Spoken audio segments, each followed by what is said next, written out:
कोल्हापूर जिल्ह्यातील दानोळी येथे व्यावसायिकाचे अपहरण करून हत्या। भरतेश राजगोंडा टोपगोंडा असं व्यापाऱ्याचं नाव। अपहरणकर्त्यांनी 25 लाख रुपयांची खंडणी मागितल्याची माहिती। सोलापूरच्या सारोळे गावात पैशासाठी विवाहितेची गळा दाबून हत्या। पैशाच्या कारणावरून पती आणि सासूकडून विवाहितेचा जाच करून छळ केल्याचा आरोप। पती प्रतीक शिंदे, सासू वंदना शिंदे यांच्या विरोधात मोहोळ पोलीस ठाण्यात गुन्हा दाखल। आयपीएलवर सट्टा लावणाऱ्या जुगार अड्ड्यांवर लातूर पोलिसांची धाड। निलंगा तालुक्यातल्या दादगी गावाच्या शिवारात कारवाई। 2 आरोपींकडून 4,50,000 रुपयांचा मुद्देमाल जप्त। स्थानिक गुन्हे शाखेच्या पथकाची ही मोठी कारवाई। येवला तालुक्यातील पाटोदा तळेगाव रस्त्यावर भरधाव वेगातील मिक्सर मशीनची ट्रॅक्टर दुचाकीला धडक। मिक्सर मशीन पलटी झाल्याने दुचाकीवरील 2 जण मिक्सर मशीन खाली दबले। एकाचा मृत्यू तर 2 जण गंभीर जखमी। भंडारा जिल्ह्यात धान खरेदी संपल्यामुळे शेतकऱ्यांवर उपासमारीची वेळ। तक्रार करूनही शासन दखल घेत नसल्याचा आरोप। खरेदी सुरू व्हावी या मागणीसाठी शेतकरी उपोषणावर। आदिवासी विकास तथा पालकमंत्री डॉक्टर अशोक उईके यांनी घेतली आदिवासी शेतकऱ्यांची भेट। 5 आदिवासी शेतकऱ्यांनी राजुरा उपविभागीय अधिकाऱ्यांच्या कक्षात घेतलं होतं विष। जमीन पुनर्वसनाचा मोबदला मिळाला नसल्याने शेतकऱ्यांनी विष प्रश्न केलं, आंदोलन होतं। धान उत्पादक शेतकऱ्यांना न्याय देण्यासाठी काँग्रेस रस्त्यावर उतरणार। केंद्र आणि राज्य सरकारच्या चुकीच्या धोरणामुळे शेतकरी अडचणीत। नाना पटोलेंचं वक्तव्य। लासलगाव बाजार समितीत लाल कांद्याचे दर घसरले। लाल कांद्याला प्रति क्विंटल सरासरी 700 रुपयांचा दर, तर उन्हाळी कांद्याला प्रति क्विंटल 1200 रुपयांचा दर। उत्पादन खर्चही निघत नसल्याने शेतकरी अडचणीत। वाशिम जिल्ह्यात मागील आठवड्यात झालेल्या अतिवृष्टी आणि गारपिटीचा मोठा फटका। विशेषतः बिजवाई कांदा पिकाचं मोठ्या प्रमाणात नुकसान। तातडीने पंचनामे करून भरपाई देण्याची शेतकऱ्यांची मागणी। लातूरच्या सीमावर्ती भागातील शेतकऱ्यांनी खडकाळ जमिनीत केली आंब्याची यशस्वी लागवड। तांबळा गावचे नरसिंग लंगोटे यांनी 30 एकरात बागेतून मिळवला कोटींचा नफा। पुण्याच्या ग्रामीण भागात उन्हाचा कडाका वाढला। कडक उन्हातही शेतकरी शेतीच्या कामात व्यस्त। डोक्याला स्कार्फ बांधून टोपी घालत महिलांकडून शेतात खुरपणीची कामं। सोलापूर शहर आणि जिल्ह्यात यंदाच्या मोसमातील सर्वाधिक तापमानाची नोंद। सोमवारी 42.5 डिग्री सेल्सिअस तापमानाची नोंद। पुढील आठवड्याभर शहर आणि जिल्ह्यात उष्णतेच्या लाटेची शक्यता। गोंदियात उष्णतेचा तडाखा वाढला। तापमान 41 अंशावर गेल्याने नागरिक हैराण। उष्णतेमुळे थंड पाणी, सरबत, लिंबू पाणी, मातीच्या माठांना मागणी वाढली। गेल्या 5 दिवसांपासून वर्ध्यामध्ये उष्णतेची लाट कायम। वर्ध्यातील तापमान 43.1 अंशावर। तीव्र उन्हामुळे जनजीवन विस्कळीत। नागरिकांनी आरोग्याची काळजी घेण्याचं प्रशासनाचं आवाहन। छत्रपती संभाजीनगर शहराला पाणीपुरवठा करणाऱ्या समांतर योजनेचे पाणी अखेर नक्षत्रवाडीपर्यंत पोहोचले। जायकवाडीमधून येणारं पाणी फिल्टर करून छत्रपती संभाजीनगर शहरात पुरवठा केला जाणार।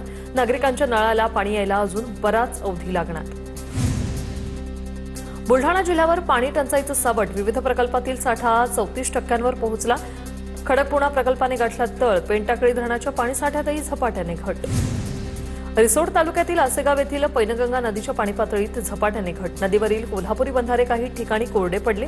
नदीकाठच्या शेतकऱ्यांसमोर जनावरांच्या पिण्याच्या पाण्याचा प्रश्न गंभीर। चाळीसगावमध्ये तापमान 41 अंशावर पोहोचलं। उष्णतेमुळे नागरिक त्रस्त। डांबरी रस्तेही वितळण्यास सुरुवात। पुढील 5 दिवस उष्णतेची लाट तीव्र होणार असल्याचा हवामान विभागाचा इशारा। धुळ्याचा पारा 41 अंशावर। विद्युत ट्रान्सफॉर्मरमधील बिघाड रोखण्यासाठी महावितरणकडून कूलरची सोय। तालुक्यातील 36 ट्रान्सफॉर्मर थंड ठेवण्यासाठी 106 कूलर। वीज पुरवठा सुरळीत ठेवण्यासाठी ही खबरदारी घेण्यात आल्याची माहिती। नांदेड जिल्ह्यात आंबेडकर जयंतीनिमित्त उत्साहाचं वातावरण। डीजे मुक्त, बॅनर मुक्त, पावती मुक्त अशी आदर्श शोभायात्रा।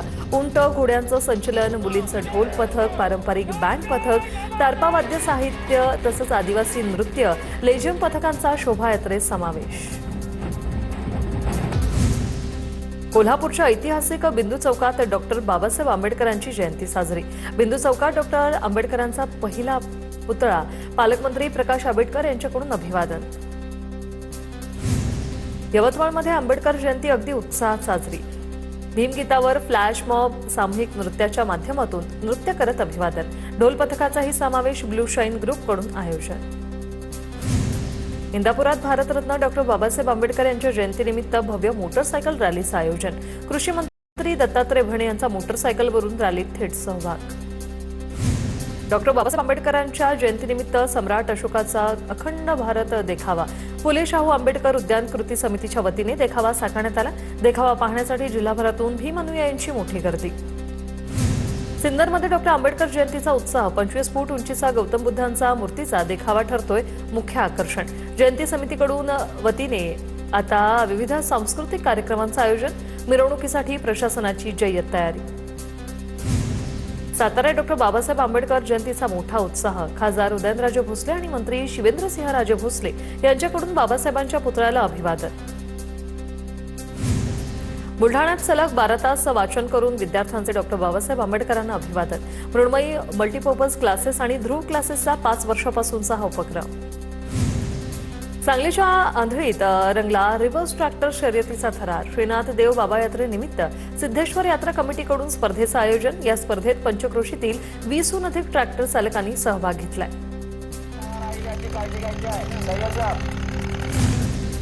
सांगलीच्या आंधळीमध्ये श्रीनाथ देवाच्या यात्रेच्या निमित्ताने भव्य कुस्त्यांचं आयोजन। कुस्त्या पाहण्यासाठी पंचक्रोशीतून कुस्तीप्रेमींनी मोठी गर्दी केली।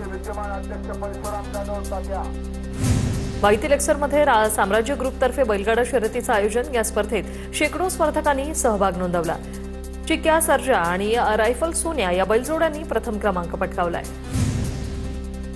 पुण्याच्या आंबेगाव तालुक्यातील शिंगवे पारगाव यात्रेच्या नियोजन बैठकीत वाद, मध्यस्थीला गेलेल्या युवकाला मारहाण। गुन्हा दाखल करण्यास पोलिसांकडून टाळाटाळ होत असल्याचा आरोप। पुण्याच्या कापूरहोळ गावामध्ये विराट हिंदू संमेलन संपन्न। सकल हिंदू समाज कापूरहोळ मंडळातर्फे संमेलनाचं आयोजन। या संमेलनात हिंदुत्ववादी प्रमुख वक्त्यांकडून उपस्थितांना विविध विषयांवर मार्गदर्शन।